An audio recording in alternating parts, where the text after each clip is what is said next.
오늘부터 마태복음 강론을 하려고 합니다. 신약 성경의 첫째 책인 마태복음, 이 마태복음은 대단히 중요합니다.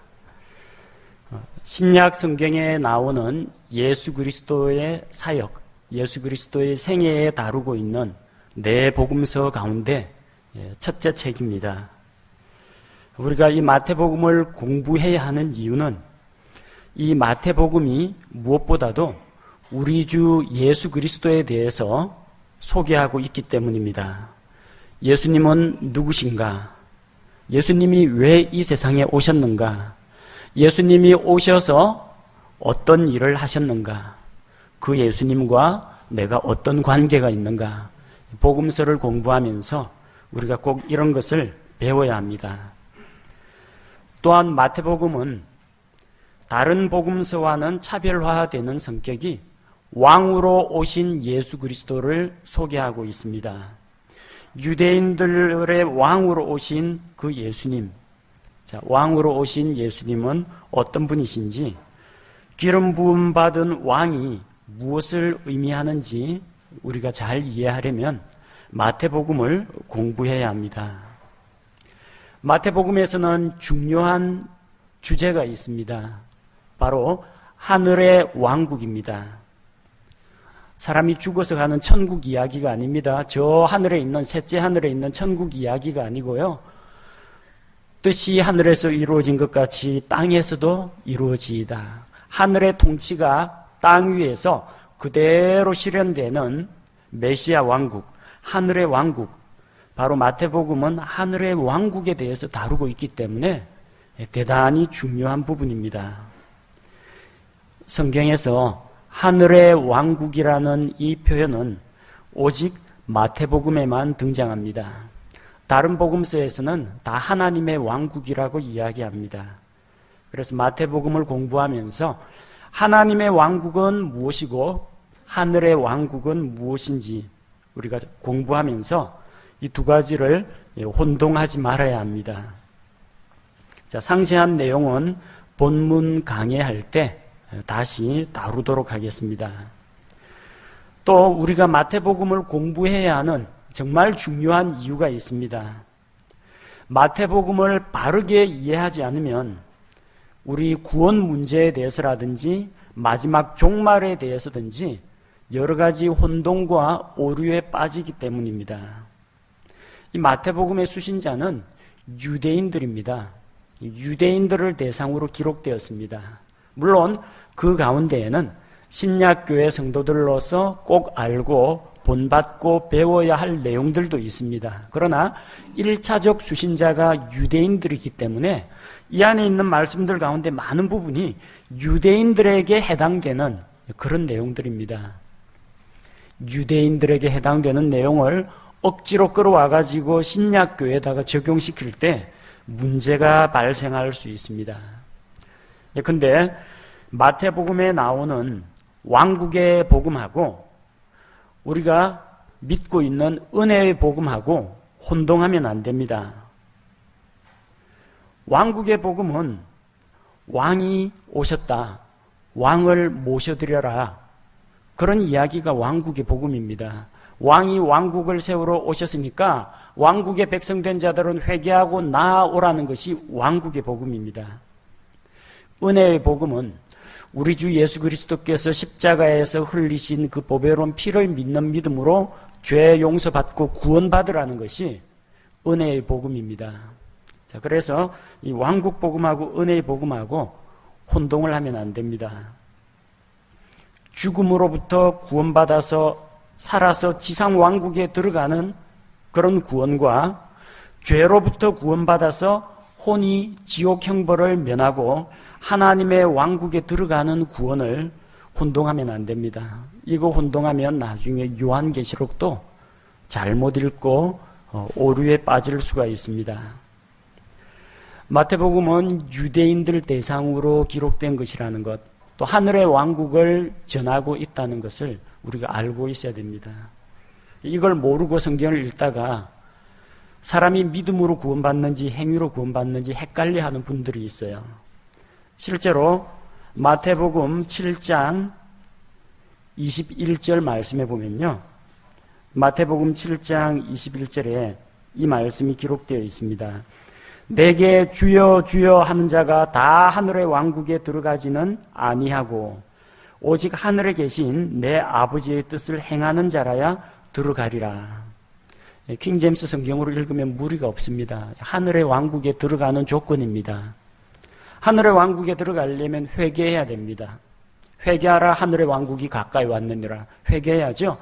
회개를 했으면 회개에 합당한 열매를 맺어야 됩니다. 입으로만 회개했다 하고 물속에 들어갔다 나왔다, 그게 회개가 아닙니다.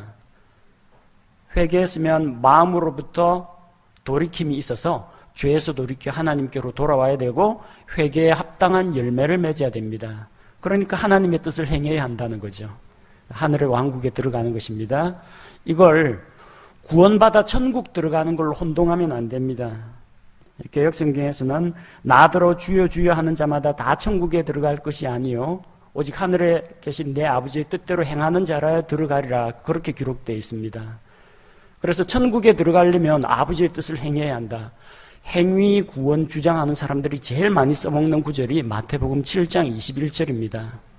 개역성경에 보니까 입으로만 주님을 신하면 안 되고 행위가 있어야 천국에 들어간다고 했으니까 천국 아닙니다. 하늘의 왕국입니다. 이걸 잘못 읽으면 우리가 구원에 대해서 혼동이나 오류에 빠질 수가 있습니다. 마태복음 13장 역시 마찬가지입니다. 마태복음 13장은 흔히들 비유장이라고 알려져 있는데 그냥 비유가 아니고 하늘의 왕국 비유입니다. 근데 이걸 가지고 천국 비유라고 하니까요. 천국 비유라고 하니까 하늘나라 들어가려면 이렇게 해야 되는구나. 잘못 해석하는 분들이 있습니다. 마태복음 24장 역시 마찬가지입니다. 환란기에 이 땅에 남아있게 될 유대인들에 대한 이야기입니다. 예수님 공중 강림하셔서 신약교회 성도들이 부활하고 변화받아서 공중으로 들림받아 올라가면 그 이후에 믿지 않는 유대인들이 땅에 남아 있습니다. 그들에게 닥칠 일에 대해서 마태복음 24장에서 기술하고 있는데 이걸 잘못 이해하면은 예수 그리스도를 믿고 구원받은 신약교회 성도가 환란을 통과해야 하는 것으로 오해를 할 수가 있습니다. 자, 이런 여러 가지 이 문제들이 있기 때문에 마태복음을 잘못 해석하면 우리의 구원관이나 하나님의 은혜나 이 종말에 대한 문제나 모든 것들이 흔들리게 됩니다. 그래서 신약 성경 강해를 함에 있어서 마태복음을 꼭 다루어야 되겠다, 그런 생각이 들어서 마태복음을 살펴보려고 하고, 오늘은 그 첫 번째 시간으로 마태복음 전체 개관을 다루려고 합니다. 전체 줄거리가 이 마태복음을 읽으면서 기초적인 지식과 서론을 우리가 알고 있어야 하기 때문에 마태복음 전체 흐름을 파악하고자 합니다. 자, 첫 번째 이 책의 이름은 마태복음입니다. 마태가 전한 복음이란 뜻이죠. 정식 명칭은 성도 마태가 전한 복음입니다. 마태는 12제자 중 한 명이고 우리 주 예수님께서 불러서 세우신 사도입니다. 그런데 마태복음을 사도 마태가 전한 복음 그렇게 하지 않죠. 성도 마태가 전한 복음 이렇게 표현하고 있습니다. 그는 12제자 중 한 명이고 사도였지만 우리와 똑같은 구원받은 성도라는 겁니다.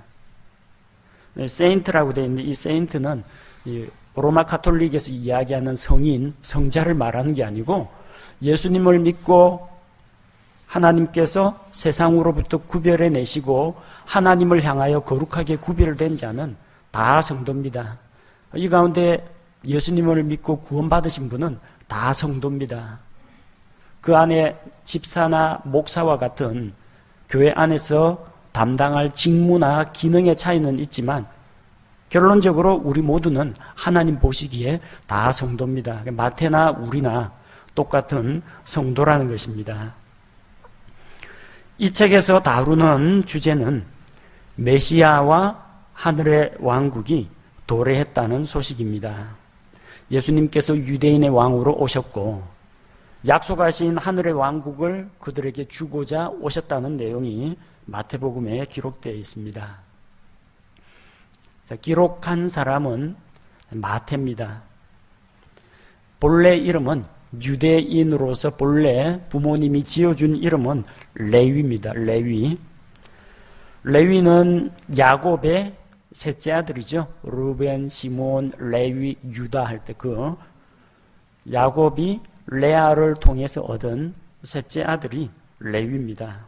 그 레위라는 이름의 뜻은 연합이라는 뜻입니다. 레아가 아이를 낳고 내가 남편에게 이제 아들 3명을 낳았으니까 남편이 라헬만 이뻐하지 말고 이제 남편이 나를 좋아하고 나하고 연합할 것이다. 그런 기대를 가지고 연합이라는 뜻의 이름으로 레위라고 지었습니다. 아이를 낳고 부모님이 자녀들 이름을 지어주죠. 특별히 자녀에게 어떤 기대를 갖고 있거나 이렇게 되었으면 좋겠다 하는 소망을 가지고 이름을 지어줍니다. 아무런 성의 없이 1순위, 2순위 이런 식으로 하거나 첫둥이, 둘째 이런 식으로 부르지는 않습니다. 다 의미를 부여합니다. 근데 부모가 지어준 이름은 연합이라는 의미의 레위입니다. 하나님과 연합해라. 하나님의 백성과 연합해라. 그런 뜻입니다. 그러나 그는 현실적인 문제 앞에서 이스라엘이 로마의 지배를 받는 상황에서 하나님과 하나님의 백성하고 연합하지를 못했어요. 누구하고 연합했어요? 로마 제국과 연합했습니다. 로마 제국의 앞잡이가 되었습니다. 로마의 식민지 통치를 받는 자기 백성들에게서 세금을 걷어들이는 그런 일을 했습니다. 그래서 부모가 지어준 레위라는 이름 대신에 마태라는 별도의 또 다른 이름을 갖게 되었습니다. 자, 마태복음에서는 그의 이름이 마태라고 기록되어 있지만 마가복음과 누가복음에서는 레위라는 이름과 마태라는 이름이 같이 섞여서 나옵니다. 그럼 언제 레위, 언제 마태로 불리느냐 하면 마가복음 2장 14절 그리고 누가복음 5장 27절 세관에서 일할 때는 레위라고 불립니다. 본래 이름으로 불리고 예수님 제자로 등장할 때에는 마태라고 불립니다. 똑같은 마가복음, 누가복음이지만 그의 이름이 어떤 때는 마태, 어떤 때는 레위로 불리기도 합니다. 동일한 사람입니다.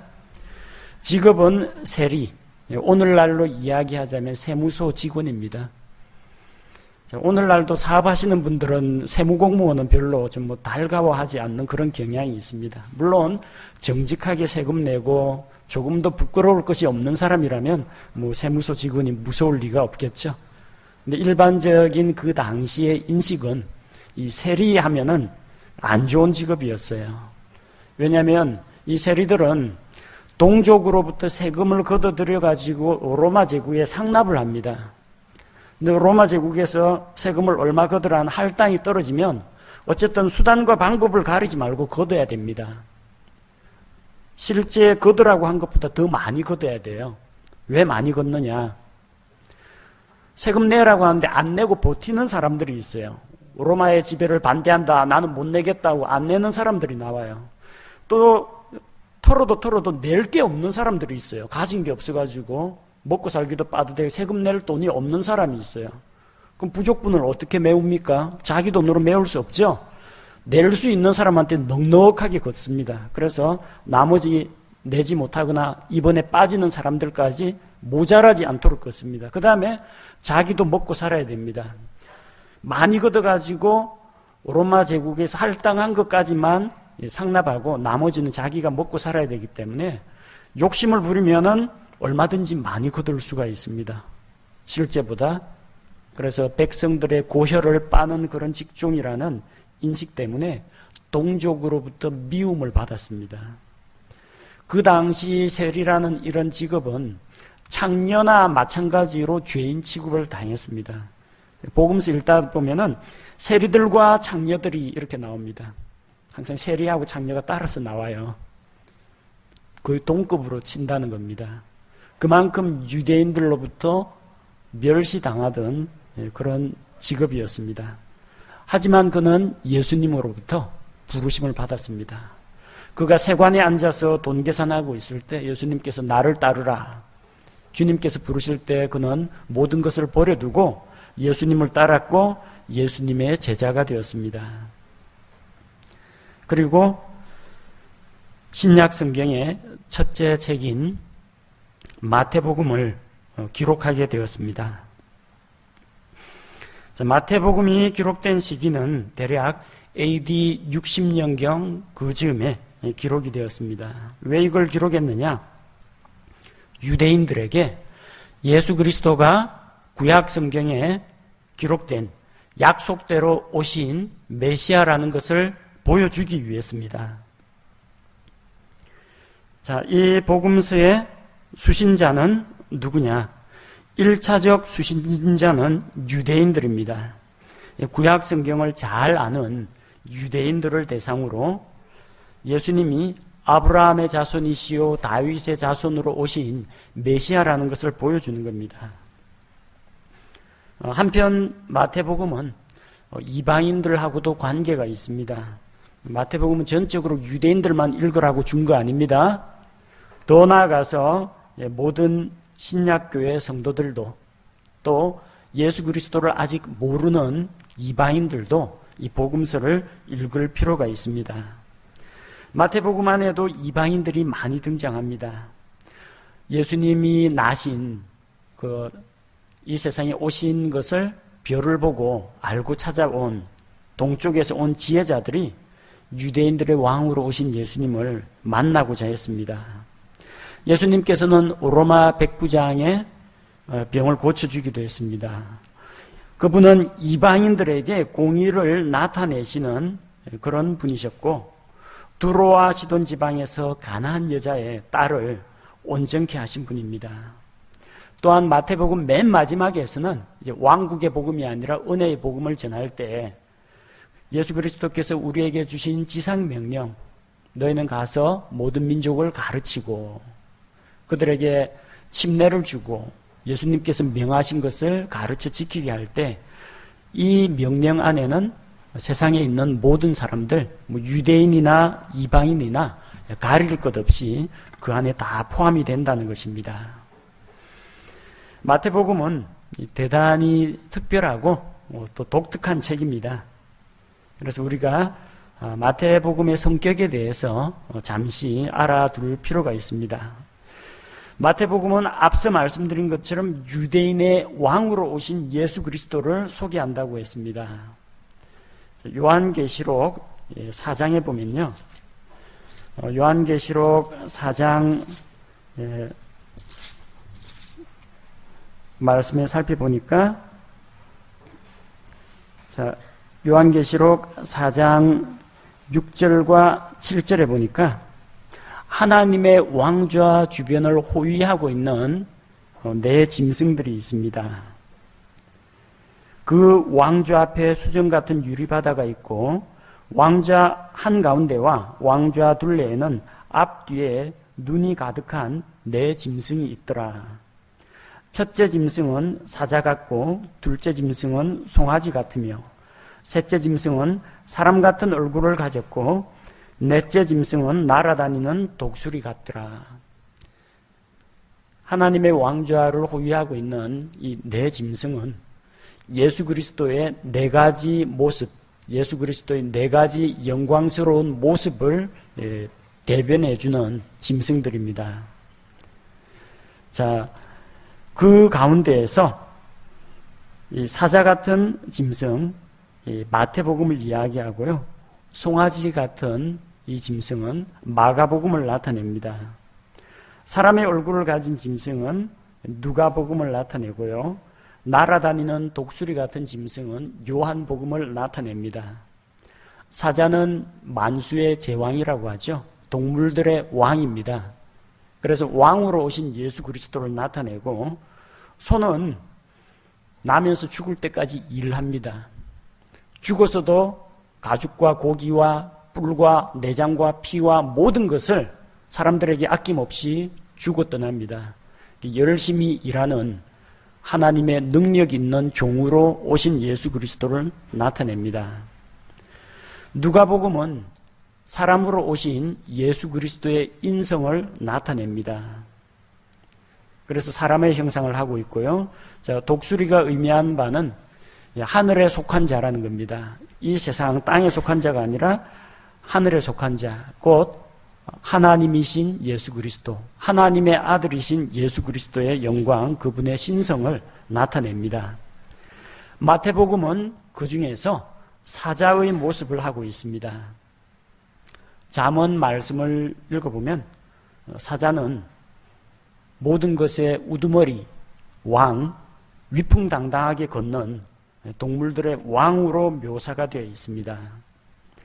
창세기 49장 9절에서 이스라엘이 자기의 12아들에게 축복을 할 때 유다 지파에 대한 축복이 있습니다. 유다 지파에 대한 축복에서 유다는 사자로 묘사가 되어 있습니다. 사자는 유다 지파를 나타냅니다. 요한계시록 5장 5절에서 하나님께서 갖고 계신 7인, 7봉인을 뗄 자가 없어서 사도 요한이 슬퍼하고 있을 때 장로 중에 한 사람이 이야기합니다. 유다 지파의 사자 다윗의 뿌리가 이기었으니 그 인을 떼시기에 합당하다라고 합니다. 유다 지파의 사자 다윗의 뿌리는 곧 하나님의 어린 양이신 예수 그리스도를 이야기합니다. 예수 그리스도가 사자요 왕 중에 왕들 중에 왕이심을 보여줍니다. 왕이라면은 왕이라는 증명이 필요하죠. 왕가의 족보에 들어가 있어야 됩니다. 마태복음 1장 처음에 나오는 이 족보는 왕가의 계보를 나타냅니다. 누구부터 시작합니까? 아브라함의 자손이시요 다윗의 자손이신 예수 그리스도, 유대인들의 조상인 아브라함부터 시작합니다. 그리고 메시아가 다윗의 계보를 통해서 다윗이 솔로몬을 낳고 솔로몬이 르호보암을 낳고 다윗의 자손으로 오신 예수 그리스도를 나타냅니다. 이스라엘의 정통 왕권을 가지고 있는 다윗의 자손이라는 것을 마태복음 1장이 증명하고 있습니다. 또한 마태복음 2장 2절에서 동쪽에서 온 지혜자들이 예수님을 부를 때 유대인들의 왕으로 나신 분이 어디 계시냐? 우리가 동쪽에서 그분의 별을 보고 찾아왔다고 합니다. 유대인들의 왕이라고 표현되어 있습니다. 복음서에서 사람들이 예수님께 나아와서 도움을 청할 때 어떻게 불렀습니까? 다윗의 자손 예수님이시여, 그렇게 불렀습니다. 다윗의 자손, 아브라함의 자손 아니고 다윗의 자손 예수님이라고 부릅니다. 이런 표현이 마태복음에서 10번 등장합니다. 마가복음에서는 3번, 누가복음에서 3번, 요한복음에서는 한 번도 안 나옵니다. 요한복음은 하나님의 아들 예수 그리스도를 나타내지 다윗의 자손 예수 그리스도를 말하는 게 아니기 때문입니다. 특별히 마태복음에는 다윗의 자손이시여, 다윗의 자손이신 예수님이여, 이런 표현이 자주 등장합니다. 자, 기록자가 마태라고 했죠. 마태는 세리 출신입니다. 세리는 돈 만지는 사람이죠. 돈하고 관련된 사건이나 예화가 자주 등장합니다. 그래서 마태복음 6장에는 너희 보화를 하늘에 쌓아두라. 하늘에 쌓아두는 보화. 마태복음 6장 24절에서 너희가 하나님과 만몬을 겸하여 섬길 수가 없다. 자, 재물에 대한 이야기가 나오고요. 마태복음 17장에서 자, 공세를 납부할 그 돈 문제. 그래서 예수님께서 공세를 납부하시는 그런 내용이 기록되어 있고, 마태복음 18장에서는 빚진 자에 대해서 탕감해주는, 빚진 자의 그 채무를 탕감해주는 이야기가 등장합니다. 마태복음 19장에서는 부자 청년이 재물 문제로 고민하고 예수님을 만나가지고 영원한 생명을 얻고자 하는데 걸림이 되는 게 있었죠. 재물을 사랑하는 마음이 그의 앞길을 가로막고 있는 것을 예수님께서 책망하셨습니다. 그리고 포도원 주인이 일꾼들을 데려다 쓰고 품삯 계약을 하고 한 데나리온씩 나눠주는 품삯 이야기가 나오고요. 마태복음 22장에서는 우리가 로마 황제 카이사르에게 세금을 바칠까요 말까요? 세금 납부하는 문제가 나오고, 마태복음 25장에서는 이제 달란트 비유가 나옵니다. 돈 이야기가 제법 많이 나옵니다. 지난번에도 말씀드렸지만 이 성경 기록자들이 성경을 기록할 때 글을 쓰기 기계로 부르심을 받은 게 아닙니다. 성경 기록자들이 최면에 걸려 있는 상태에서 하나님께서 그들을 움직여가지고 이 성경을 기계적으로 받아쓰기 시킨 게 아니라는 겁니다. 그 사람의 직업, 그의 출신, 그의 교육 정도, 그의 인간관계, 그의 문체, 스타일 이런 것들을 다 반영해서 하나님께서 그의 개성이 드러나는 가운데 주께서 그들에게, 기록자들에게 자신의 말씀을 주심으로 말미암아 그 말씀을 기록한 것입니다. 하나님께서 그런 모든 것들을 다 사용해서 기록했기 때문에 마태가 가지고 있는 그런 직업적 배경도 여기에 반영이 되어 있습니다. 그리고 마태복음에서는 하늘의 왕국과 하늘의 왕국이라는 그런 표현이 등장하는데 다른 복음서에서는 전부 다 하나님의 왕국입니다. 하늘의 왕국은 오직 마태복음에서만 등장합니다. 물론 마태복음에도 하늘의 왕국 이외에 하나님의 왕국이라는 표현도 5번 등장합니다. 근데 이 두 가지는 서로 다릅니다. 하늘의 왕국이라는 것은 하늘의 통치가 이 땅에 임하는 가시적이고 물리적인 왕국입니다. 그 왕국에 들어가면요, 신하들도 있고요, 영토도 있습니다. 백성도 있습니다. 그리고 다윗의 왕좌에 앉아서 다스리시는 왕이신 예수 그리스도도 있습니다. 눈으로 보이는 유형적이고 실체를 가지고 있는 왕국을 하늘의 왕국이라고 합니다. 하늘의 왕국이 저 하늘에 가 있는 거 아닙니다. 이 땅에 세워지는 왕국을 말합니다. 하늘의 통치가 땅에 이루어지는 그런 세계를 하늘의 왕국이라고 부릅니다. 반면에 하나님의 왕국이라는 것은 하나님의 통치권이 인정받는, 시간이나 공간의 제한 없이 언제 어디서나 하나님의 통치권이 그대로 인정되는 보이지 않는 영적인 세계를 하나님의 왕국이라고 합니다.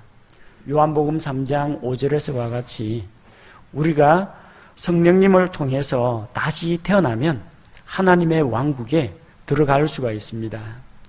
하나님의 왕국은 먹고 마시는 것이 아닙니다. 그런 물리적인 왕국이 아닙니다. 오직 성령님 안에서 의와 평강과 희락이라고 했습니다.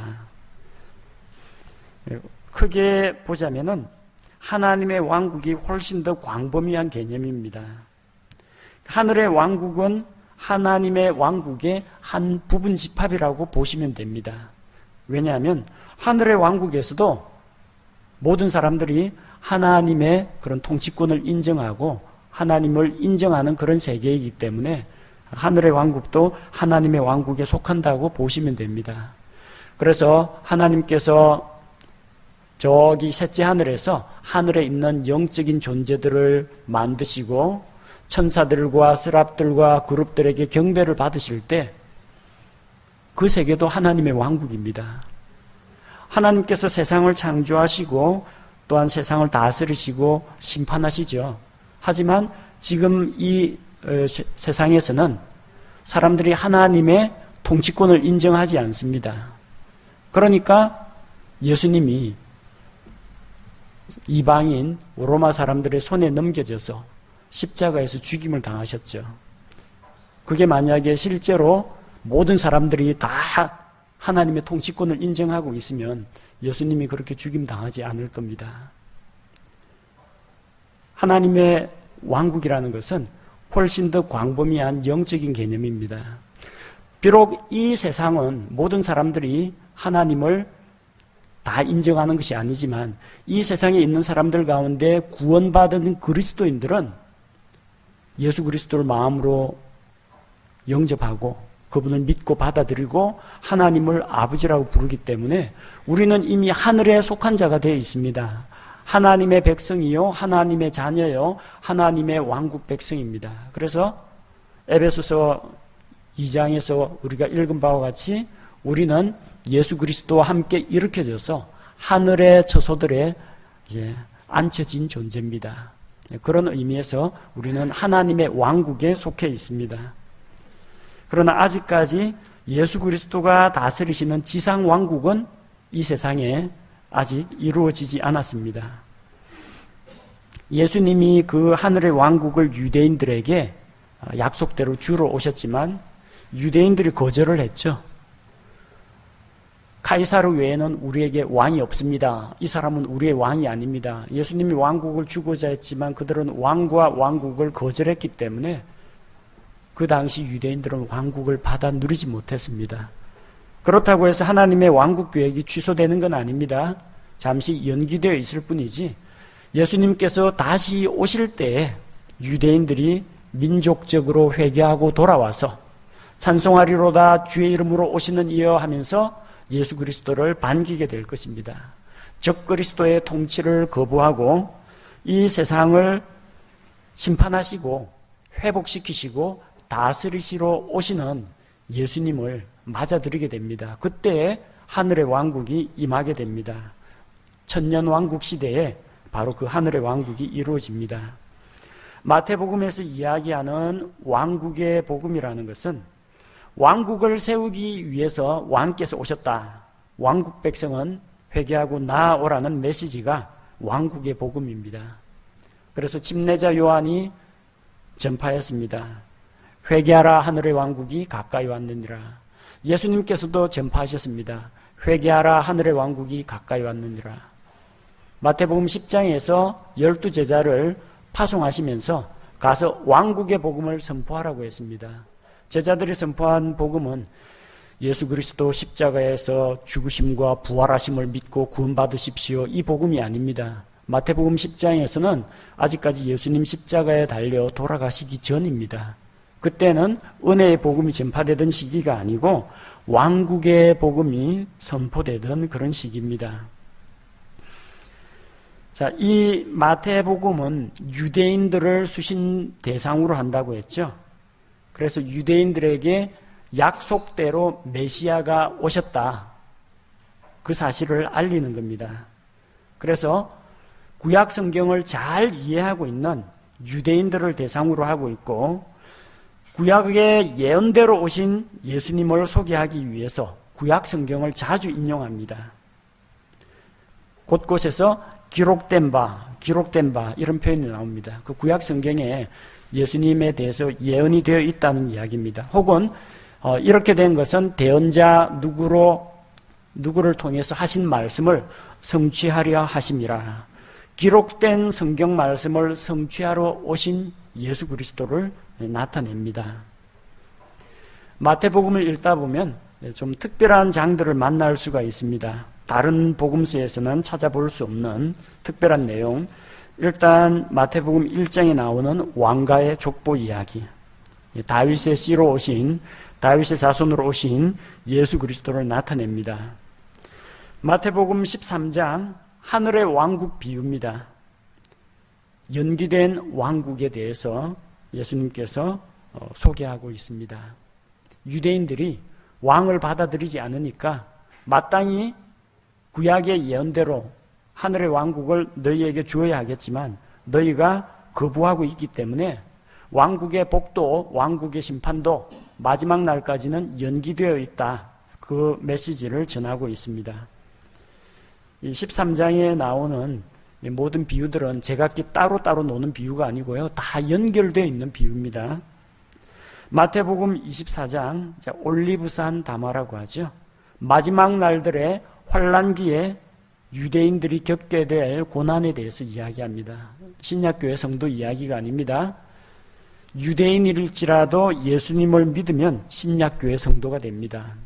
이방인일지라도 예수 그리스도를 믿고 구원받으면 신약교회 성도에 포함됩니다. 그 신약교회 성도들은 예수님 공중 강림하실 때 다 휴거가 됩니다. 땅에는 안 믿는 유대인, 안 믿는 이방인만 남게 됩니다. 그때 믿지 않는 유대인들, 휴거되지 못하고 땅에 남아있는, 환란기 때 남아있는 유대인들에게 일어날 일들을 예수님께서 말씀하신 것이 마태복음 24장입니다. 자, 마태복음에서 우리가 기억해야 될 핵심 단어.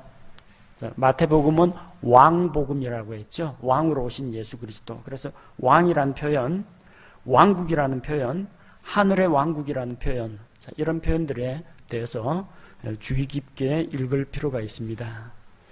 마태복음 전체의 주제와 또 수신 대상자, 기록된 목적, 마태복음이 가지고 있는 특징들에 대해서 개괄적으로 살펴보았습니다. 과연 그러한지는 다음 주부터 마태복음 본문 강해로 들어가서 하나씩 구체적으로 살펴보도록 하겠습니다. 제가 기도하겠습니다.